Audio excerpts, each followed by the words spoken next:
If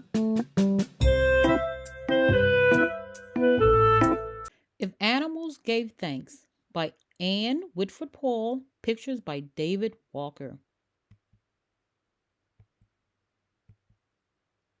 If animals gave thanks when temperatures fell, Rabbit would rumble a thank you purr for the spring in his hop and the thick of his fur.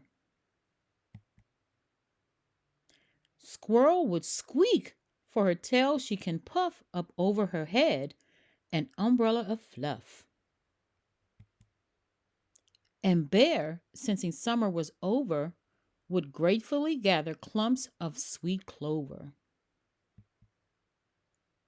If animals gave thanks when wild winds whooshed, Crow would caw caw for the great bowl of sky, his playground to swoop, loop de loop, and fly.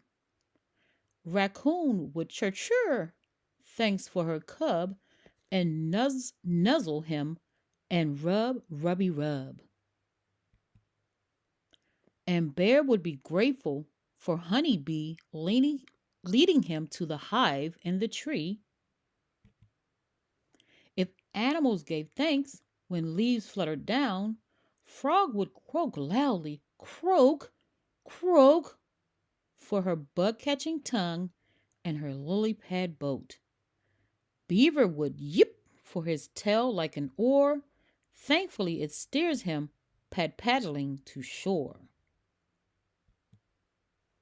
And Bear would shuffle, grateful to pick a basket of berries, pickety pick. If animals gave thanks when branches turned bare, Turtle would click for his hard shell dome, thankful he never had to leave home. Skunk would hiss hiss for her stinky spray. Coyote would howl, thanks for the bright sunny day.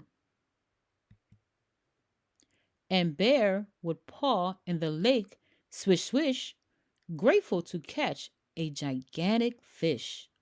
Then he grilled that fish and busily baked berry pies and a honey cake.